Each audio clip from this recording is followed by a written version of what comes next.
sa Panginoon, siya'y awitan at ating purihin. Lumapit tayo sa Panginoon, siya'y awitan at ating purihin.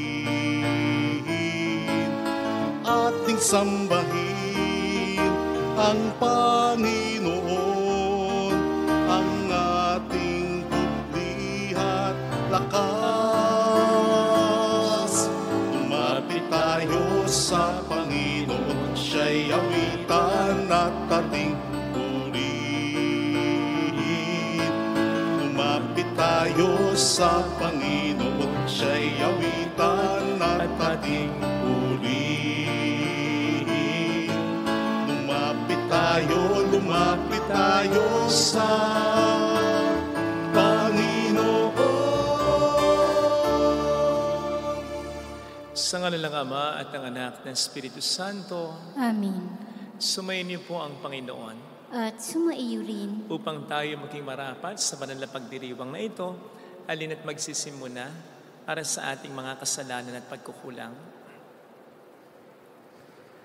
Tayo pong lahat, inaamin ko sa makapangyarihang Diyos at sa inyo mga kapatid, na lubha akong nagkasala sa isip, salita at sa gawa, at sa aking pagkukulang. Kaya sinasamo ko sa mahal na Birheng Maria, sa lahat ng mga anghel at mga banal, at sa inyo mga kapatid, na ako'y panalangin sa Panginoong ating Diyos. Kaawaan tayo ng mapagmahal na Diyos, patawarin sa ating mga sala, at patnubayan hanggang sa buhay na walang hanggan. Amen. Panginoon, kaawaan mo kami. Panginoon, kaawaan mo kami. Kristo, kaawaan mo kami. Kristo, kaawaan mo kami. Panginoon, kaawaan mo kami. Panginoon, kaawaan mo kami. Iyuko natin ang ating ulo. Manalangin tayo. Dasal natin mga OFW na tumutulong sa atin. Mga may sakit at mga nag-aalaga sa kanila. Ama naming makapangyarihan, kaming iyong mga kinupkop ay niloob mong maging mga anak sa liwanag mong kaloob. Huwag mong ipahintulot na sa katiwalian kami ay masangkot. Panatilihin mo kaming nagliliwanag sa iyong katapatang lubos na sumisikat. Sa pamamagitan ni Jesucristo kasama ang Espiritu Santo magpa sa walang hanggan. Amen.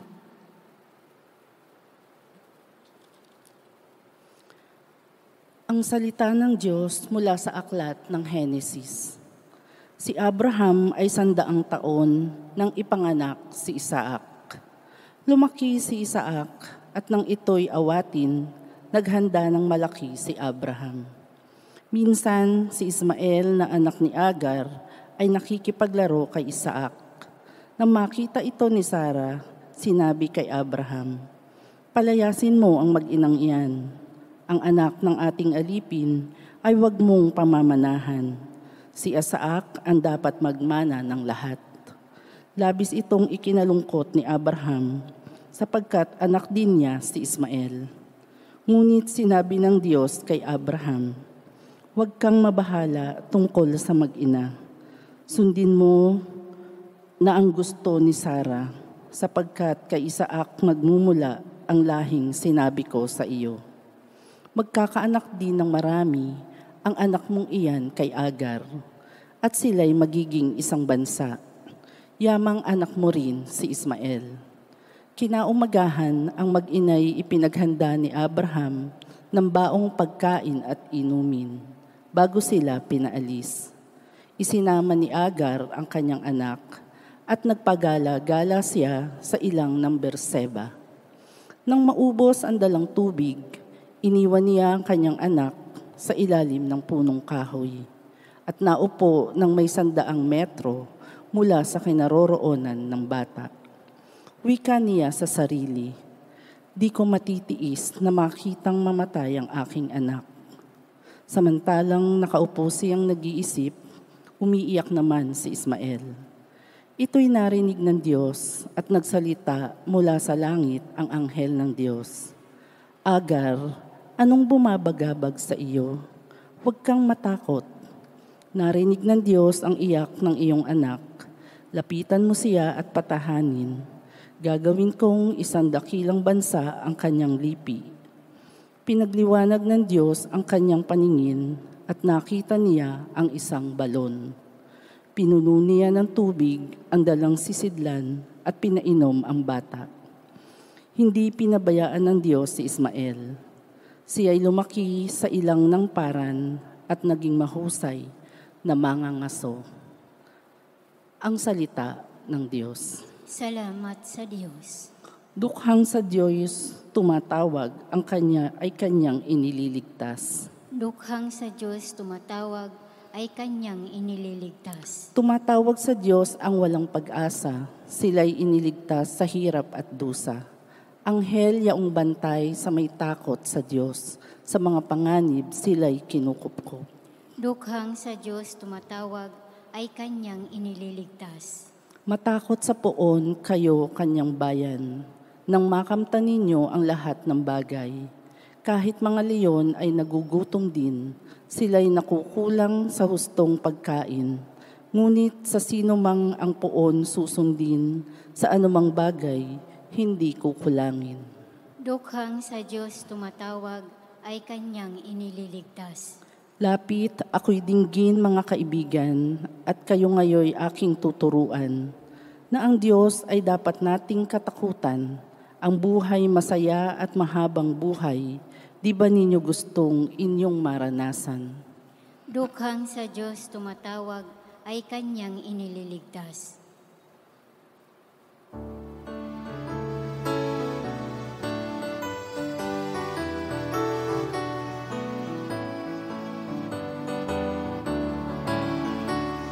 Hallelujah, hallelujah, hallelujah.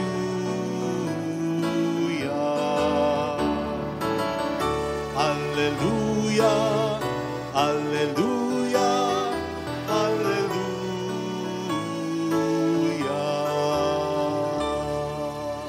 Sumayin niyo ang Panginoon. At sumaiyo rin. Ang mabuting balita po ng Panginoon ayon kay San Mateo. Papuri sa iyo, Panginoon. Noong panahong yon, nang dumating si Jesus sa ibayo, sa lupain ng mga Gadareno, sinalubong siya ng dalawang lalaking galing sa libingan. Sila'y inaalihan ng mga demonyo at napakababangis kaya't walang manghas dumaan doon. Pagdakay, sumigaw sila, "Anong pakialam mo sa amin, anak ng Diyos? Naparito ka ba upang pahirapan kami nang hindi pa panahon?" Sa di kalayuan ay may malaking kawan ng baboy na nanginginain at namanhik sa kanya ang mga demonyo, "Kung kami palaya-layasin mo, bayaan mo kaming pumasok sa mga baboy na yon." Sinabi ni Jesus, "Humayo kayo." Kaya't lumabas sila sa dalawang lalaki at pumasok sa mga baboy. Ang buong kawan ay biglang sumibad ng takbo tungo sa bangin, nahulog sa lawa at nalunod. Patakbong umuwi ng bayan ang mga tagapag-alaga ng kawan at pagdating doon ay ipinamalita ang lahat ng bagay, pati ang nangyari sa mga inalihan ng demonyo. Kaya't lumabas ang buong bayan upang salubungin si Jesus. Pagkakita sa kanya, ipinamanhik nilang siya'y umalis sa kanilang lupain. Mga kapatid, ang mabuting balita po ng Panginoon. Pinupuri ka namin, Panginoong Hesukristo. Welcome sa Our Lady of Lazaret, Quasay Parish, kung saan ayos lang umiyak at samahan tayo ng mahal na ina sa pag-iyak sa pagdarasal upang maging maayos ang lahat. Batay po sa ating narinig na mabuting balita, naitanong niyo na po ba kahit minsan lang kung bakit pinabayaan ni Kristo ang mga demonyo na sumapi sa kawan ng mga baboy na naging dahilan ng pagkahulog sa bangin and therefore pagkamatay ng mga ito?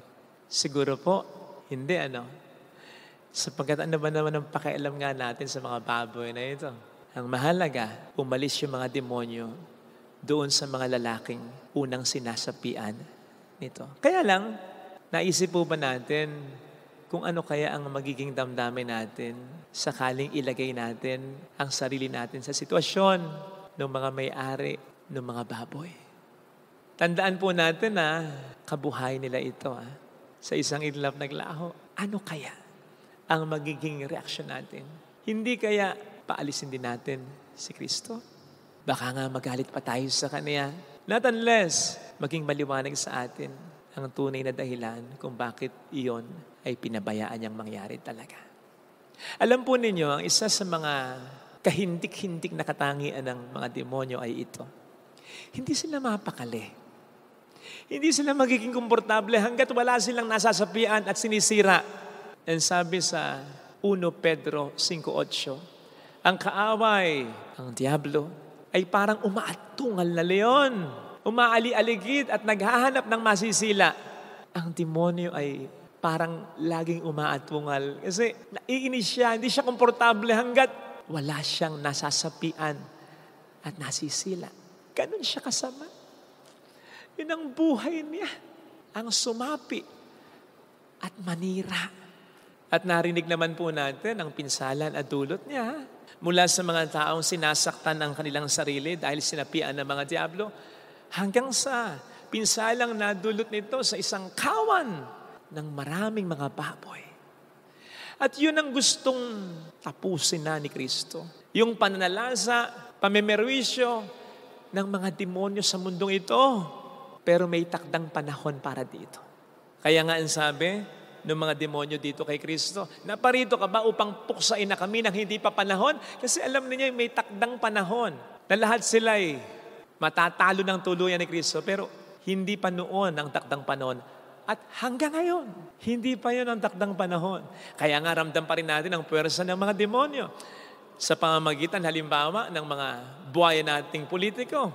Sa pamamagitan halimbawa ng mga irresponsable nating lingkod ng simbahan. Sa pamamagitan halimbawa ng mga nagkalat na mga taong may masamang kalooban. Sa pamamagitan halimbawa ng asawa mo na niloloko ka, ng anak mo na pasakit ulo para sa iyo, ng kapatid mong pasaway. At ito ang gusto talagang tapusin na ng ating Panginoong Jesucristo, ang pamimerwisyo ng diablo sa mundong ito. Yun nga lamang hindi patakdang panahon.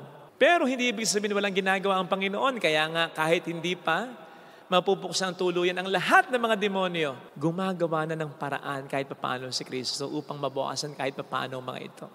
At yun ang narinig natin ngayon sa ating Ebanghelyo. Obviously, hindi alam ng mga demonyong sasapi sa mga baboy na pagkatapos nilang sumapi sa mga baboy ay magpapatahulog ang mga baboy sa bangin at mamamatay, malulunod, makakasama sila. Kasi kung alam nila yon, hindi nila ipapakiusap kay Kristo na sumapi na lang sila sa mga baboy. At yun naman obviously ay alam ng Panginoon. Kaya pinayagan niya ang mga ito para masama na sa mga baboy na malunod at mamatay. Father, sigurado ka na bago tumalon sa bangin yung mga baboy at nalunod, hindi umalis yung mga demonyo? Palagay ko naman, sapagkat di naman sinabi sa Biblia na nakaalis Palagay ko, nakasama nila sila sa mga baboy. Yun nga lamang at the expense ng mga baboy. Kasi po, pwede nyo nga naman ding itanong, di ba? Father, bakit hindi na lang pinalayas ni Kristo ang mga demonyo at pinatay na lang ang mga ito? Pwede rin siguro, pero wala pa tayong nakitang gano'n na ginawa ng Panginoon, di ba, sa kanyang ministeryo. Lagi lamang niyang pinalalayas at sinasabi, huwag kang magpapalik. Malamang dahil hindi pa talaga oras. Kaya kahit hindi pa talaga oras na mawalan ang lahat ng mga demonyo, ginagawa na lang ng paraan ni Kristo upang kahit papaano mabawasan ng mga ito. Again, yun nga lang at the expense ng mga baboy ng mga tao. Pero sa palagay po ba ninyo, pahihintulutan ni Kristo ang naging perwisyong ito ng mga diablo sa mga baboy? And therefore sa kabuhayan ng mga tao kung wala namang magandang dahilan si Kristo? Pakatandaan po ninyo yung sinabi nating kahindik-hindik na isa sa mga katangian ng diablo na hindi siya mapakali hanggat wala siyang sinasapian at sinisira. Kaya pupwede at may batayan ito sa Biblia na kahit palayasin ni Kristo ang mga demonyong ito dun sa dalawang lalaki, pwedeng bumalik uli Kasi alumpihit nga ang diablo, dapat may sapian Kailangan siyang may tirhan pansamantala upang sirain niya. O po pwedeng sa ibang mga tao naman. Ito ang isa sa dahilan kung bakit pumayag ni si Kristo. Sige, sa mga baboy na kayo. Kung baga namili na si Kristo, kung ano at kung sino ang mas mahalaga. Obviously, Ang mas mahalaga para sa kanya ay mga tao. Kahit dadalawa lang yan, kahit isa nga lang yan, kung ikukumpara sa kahit milyon-milyon pang mga baboy na yan, mas mahalaga ang mga tao. Kaya iyon ang ipinahintulot dito ni Kristo para hindi na mamerwisyo ng matindi ang mga diablo sa mga tao. Unfortunately, hindi ito nakita ng mga tao. Ang nakita na lamang nila ay yung nawala ng mga matay, ang mga baboy nila, at hindi yung pagliligtas sa kanila ni Jesus sa mas lalo pa sanang pamamerwisyo sa kanila ng diablo.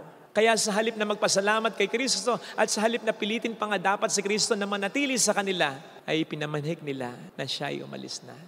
Sayang, di ba? Kung alam lamang nila yung tinaboy nila. Hindi pa naman talaga maliwanag sa kanila na si Kristo ang pinakamahalaga talaga.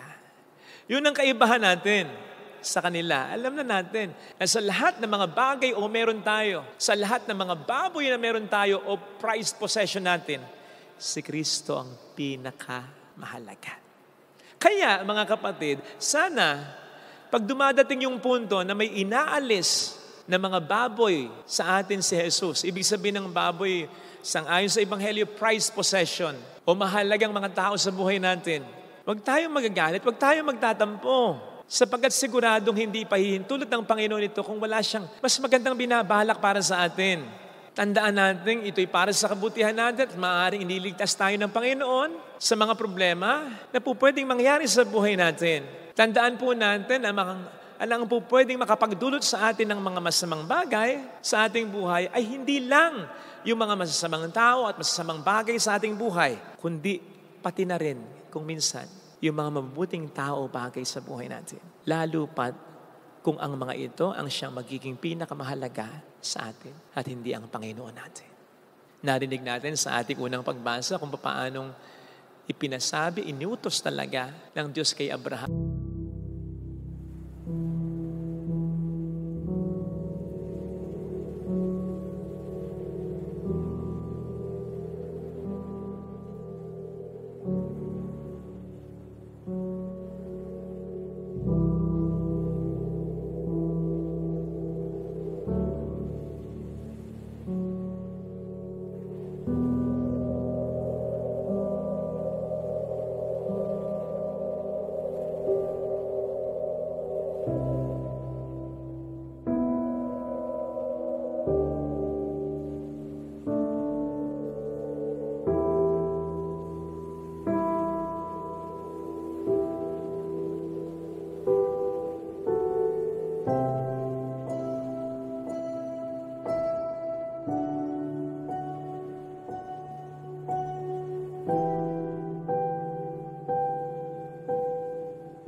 na palayuin na yung katiwala niya na naanakan niya, pati yung naging anak niya sa katiwala niya. Masakit yon. Mahirap tanggapin yon para kay Abraham. Pero yun ang utos ng Panginoon dahil hindi na nga nagiging maganda ang relasyon ng mga ito sa tunay niyang pamilya, sa anak niya na ipinangako ng Diyos talaga. Kaya kahit mahirap sa kanya, inuutos kasi ng Diyos eh. Iniutos ng Diyos. Inaalis ng Diyos ang isang mahalaga, mabuting bagay o tao naman sa buhay niya dahil nga anak niya. Pero dahil inaalis na ng Diyos sa kanya, pinapaubayan niya. In fact, ganun din ang mangyayari sa anak niyang si Isaac. Bagamat hindi matutuloy ang pagsasakripisyo niya kay Isaac. Pero dahil inuutos ng Panginoon, sino man o anuman na alisin ng Diyos sa buhay niya, masakit, mahirap man sa kanya, papayag siya. Dahil alam niya na alam ng Diyos ang ginagawa niya. Maging ganun din sana mga kapatid, ang attitude natin. Dahil ito ay tanda ng matibay na pananampalataya natin. After all, wala naman talagang dapat na maging pinakamahalaga sa buhay natin, kundi ang Panginoon lamang natin. So much so na kahit yung mga mabuting bagay o tao sa buhay natin na mabuti naman, ay po pwedeng magdulot sa atin ng masama. Yes, kung sila na at hindi na ang Diyos ang pinakapahalagahan natin talaga. Amen. Lagay natin ang ating kanang kamay sa tapat ng ating puso.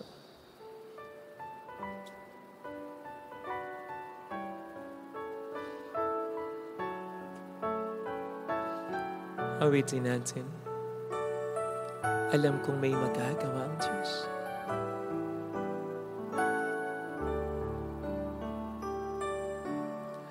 Alam kong may magagawa Makapangyarihan siya. ang Diyos. Alam kong may magagawa ang Diyos. Alam kong may Walang imposible sa Kanya. magagawa ang Diyos. Kung ako'y magtatapat, Kung ako'y magtatapat sa Kanya'y maglilingkod. sa Kanya'y maglilingkod. Alam kong may magagawa ang Diyos. May magagawa ang Diyos. Alam kong di ringhin ng Diyos ang samo ko, sapagkat mahal niya ako. Ng Diyos ang samo ko. Alam kong di ringhin ng Diyos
Ang samo ko. Alam kong di ringgin ng Diyos ang samo ko. Kung ako'y magtatapat, Kung ako'y magtatapat, sa Kaniya'y maglilingkod. sa Kanya'y maglilingkod. Alam kong di ringgin ng Diyos ang samo. Pikit natin ang ating mga mata. Panginoon, salamat sa mabuting balita. Salamat sa mensahe na dala nito para sa akin sa araw na ito.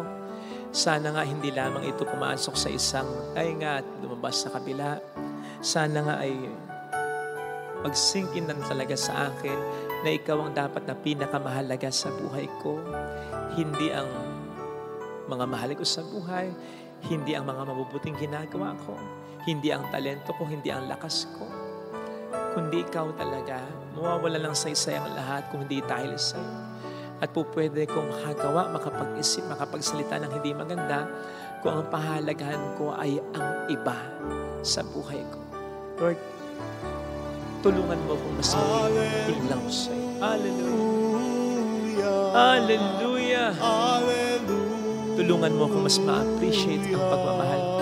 Siya ay muling babalik sa atin. Hindi niya tayo iiwan, hindi niya tayo pababayaan. Paniwalaan natin yan. Hallelujah! Purihin ang Diyos. Hallelujah! Sa takdang panahon, babalik ang Panginoon. Upang tayo ay kunin. Tapat siya sa kaniyang mga pangako sa atin. Sabihin mo sa sarili mo, mayroong magandang mangyayari sa iyo. Kung lalapit ka kay Jesus, kung mas may love ka kay Jesus, kung mas kakapit ka sa Kanya, kung mas pahalagaan mo siya kaysa sa iba, kung lalapit ka kay Jesus. Sapagkat siya itong lumalapit sa iyo, siya itong pinaka-nagmamahal sa iyo, siya itong hindi pinaka-makalilimot sa iyo.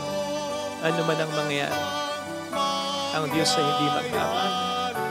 Kaya, natural lang din talaga at hindi katangahan. Karunungan pa nga na siya ang pinaka-pahalagahan. Papuri sa Ama, sa Anak, sa Espiritu Santo. Kapara noong sa unang-una, ngayon at magpakailanman, at magpasawalang hanggan. Amin. Pag-aalay.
Salamat nagmamahal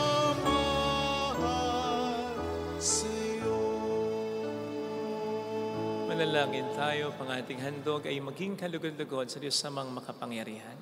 Tanggapin nawa ng Panginoon itong paghahain sa iyong mga kamay, sa kapurihan niya at karangalan sa ating kapakinabangan at sa buong sambayanan niyang banal. Ama naming lumikha, kami iyong pinagpaging dapat gumanap sa pagdiriwang ng paghahain ng iyong pagliligtas. Ipagkaloob mo ang aming paglilingkod sa iyo ay gawing kalugod-lugod ng mga alay na ito. Sa pamamagitan ni Jesucristo, kasama ng Espiritu Santo magpasa walang hanggan. Amen. Sumainyo ang Panginoon. At sumaiyo Itaas sa rin. Diyos ang inyong puso at diwa. Itinaas na namin sa Panginoon. Pasalamatan ng ating Panginoong Diyos. Marapat na siya ay pasalamatan. Ama naming makapangyarihan, tunay ngang marapat na ikaw ay pasalamatan. Ikaw ang lumikha sa tanan, ikaw ang nagtakdang magkaroon ng gabi at araw, gayon din ng tag-init at tag-ulan. Ikaw ang humubog sa tao bilang iyong kawangis na mapagkakatiwala ang mga siwa sa daigdig. Ikaw ngayon pinaglilingkuran sa pagganap sa pananagutan ng iyong pinagtitiwalaan sa pamamagitan ng anak mong mahal. Kaya kaisa ng mga anghel na nagsisiawit ng papuri sa iyo ng walang humpay sa kalangitan, kami nagpupunyi sa iyong kadakilaan. Santo, Santo, Santo, Panginoong Panginoong Diyos.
langit at lupa ng kadakilaan mo.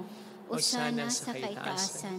Pinagpala ang naparirito sa ngalan ng Panginoon. Hosana sa kaitaasan. Ama naming banal, ikaw po ang bukhal ng tanang kabanalan, kaya sa pamamagitan ng iyong Espiritu, gawin mong banal ang mga kaloob na ito upang para sa amin ay maging katawan at dugo ng iyong anak na aming Panginoong Hesukristo. Bago niya pinagtiis ang kusang loob na maging handog, hinawakan niya ang tinapay, pinasalamatan kaniya, pinaghati-hati niya iyon, niabot sa kaniyang mga alagad at sinabi, tanggapin ninyong lahat ito at kanin. Ito ang aking katawan na iahandog para sa inyo.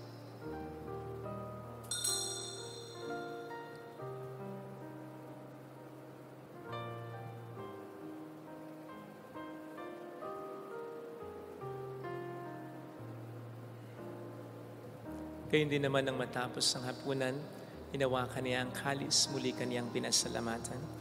Iniabot niya ang kalis sa kaniyang mga alagad at sinabi, tanggapin ninyong lahat ito at inumin. Ito ang kalis ng aking dugo ng bago't walang hanggang tipan. Ang aking dugo na ibubuhos para sa inyo at para sa lahat. Sa ikapagkapatawad ng mga kasalanan, gawin niyo ito sa pag-alala sa akin.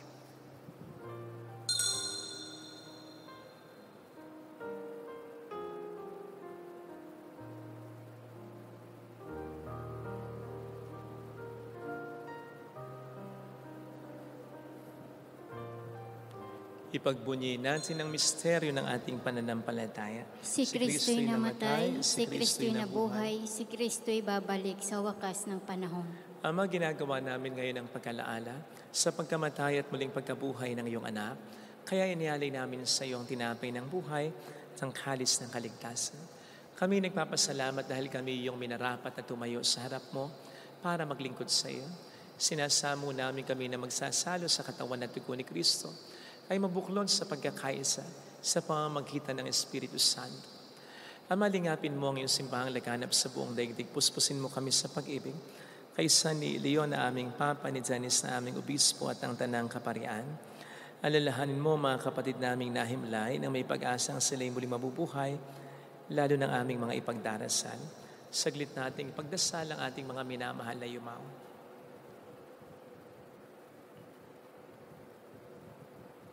Kaawaan mo sila at patuloyin sa iyong kaliwanagan. Kaawaan mo at paging tapat.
na makasalo sa iyong buhay na walang wakas.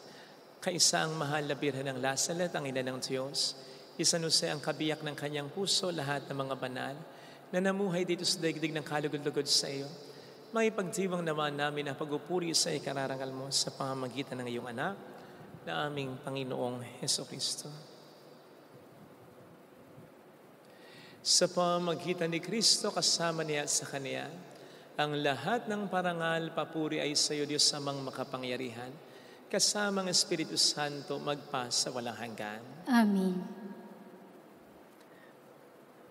Tumawag tayo sa ating Ama.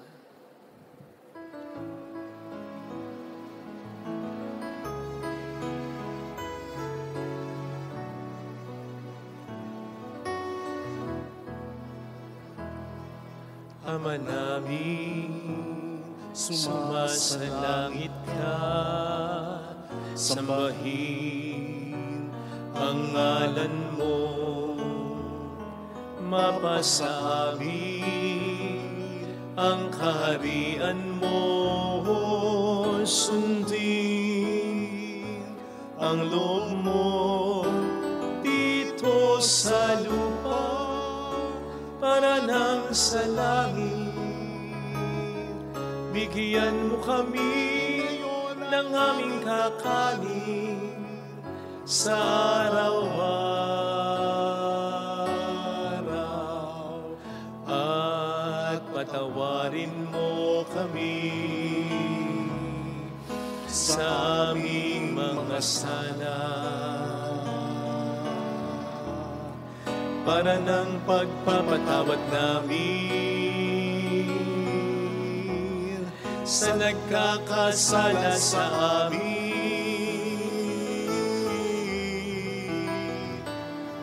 At huwag mo kami ipahintulot sa tukso at ihadya mo kami sa lahat ng masama.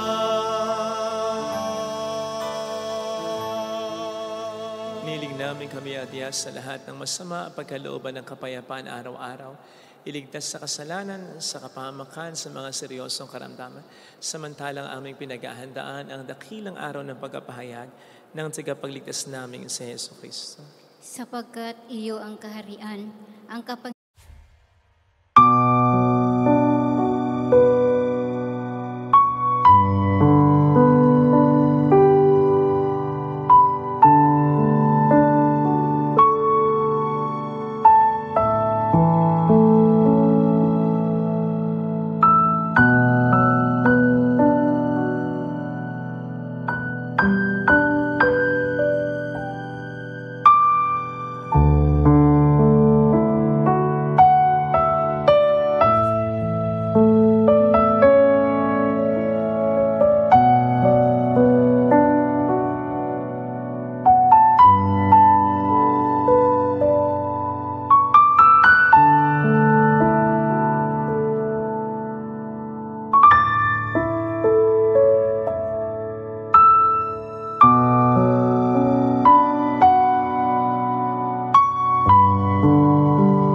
Yarihan at ang kapurihan magpakailanman. Amen. Panginoong Jesucristo, sinabi mo noon, sinasabi mo rin sa amin ngayon, kapayapaan ang iniiwan ko sa inyo, aking kapayapaan ang binibigay ko.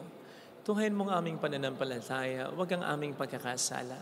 Pagkalooban mo kami ng kapayapaan at pagkakaisayon sa iyong kalooban, kasama ang Espiritu Santo magpasa walang hanggan. Amen. Ang kapayapaan ng Panginoon ay sumainyo nawang lahat. At sumaiyo rin. Magbigayan tayo ng kapayapaan sa isa't isa. Kapayapaan po. Peace be. Kordero ng Diyos na nag-aalis ng mga kasalanan ng sanlibutan, maawa ka sa amin. Kordero ng Diyos na nag-aalis ng mga kasalanan ng sanlibutan, maawa ka sa amin. Kordero ng Diyos na nag-aalis ng mga kasalanan ng sanlibutan, ipagkaloob mo sa amin ang kapayapaan. Narito sa harap natin ng Panginoon ang ating buhay at kaligtasan. Mapalad tayong inaanyayahan. Panginoon, hindi ako karapat-dapat na magpatuloy sa iyo, ngunit sa isang salita mo lamang ay gagaling na ako.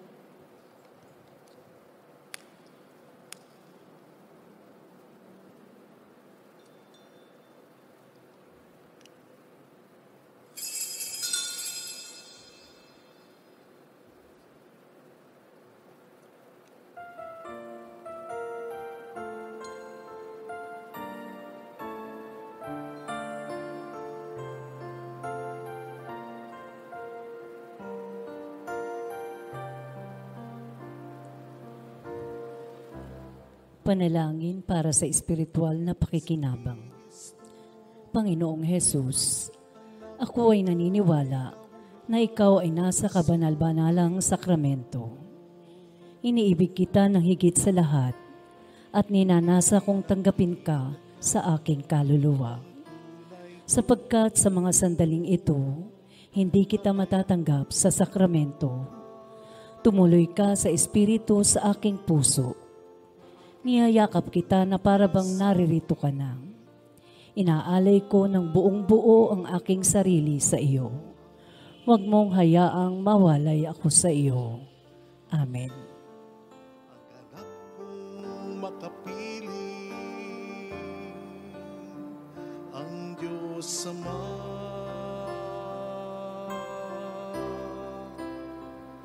Tayo'y kay Kristo, mabuhay man o mamatay.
At niyakap niya ang sangkatauhan, kamataya'y nagiging buhay, kung sa Kanya tayo'y nakasalalay.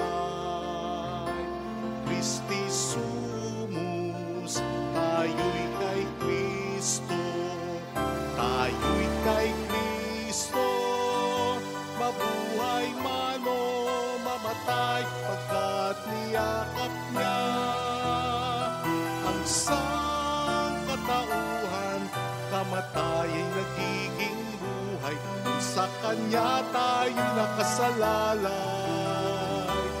Christi sumus, tayo'y kay Kristo,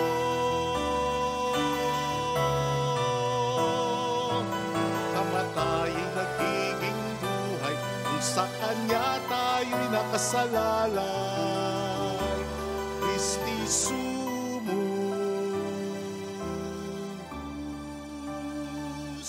tayo'y kay Kristo.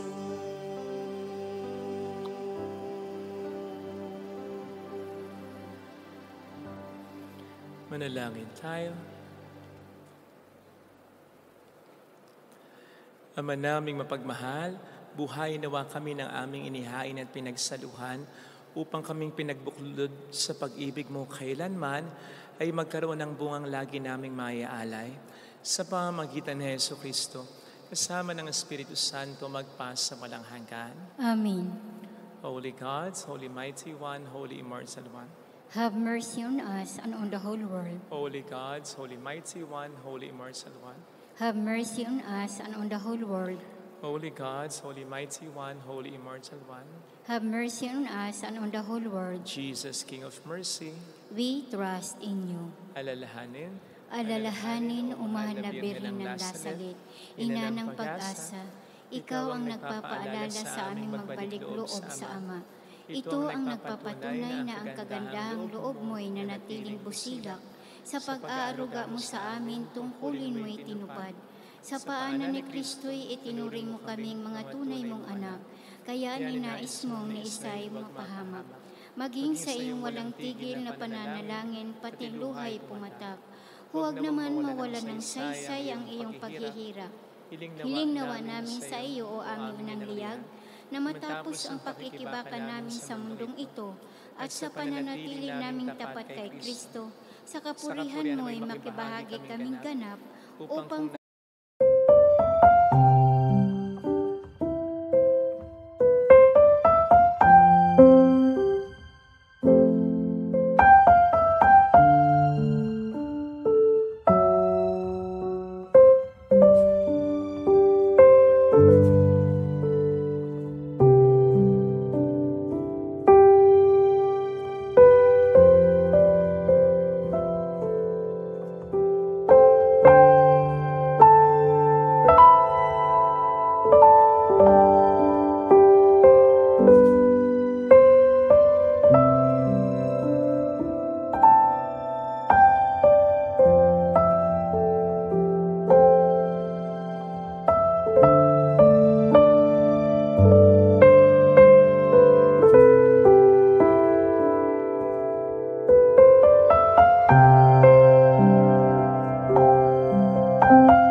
aming lahat, at ang kaganapan ng kaluwalhatian ng Diyos Amay tuluyang matupad siya nawa. Mahal na bira ng lasal at tagapagkasundo ng mga makasalanan.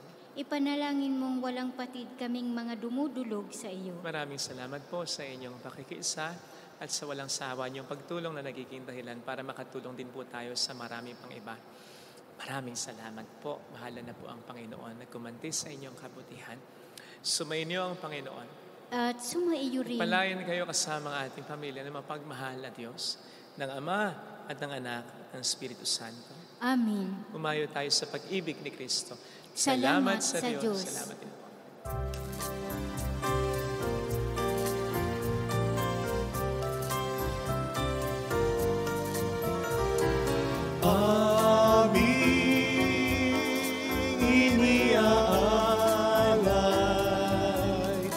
Ang pag-ibig na walang kapantay. Okay sarap mabuhay kung may nagmamahal. Pagmamahal na tunay at laging dalisay. Ang Birhen kong umibig ay walang sintamis, pagsintang sak na linis, sa'yo hanggang langit. O Birhen, Birheng mahal, sa awit at sa dasal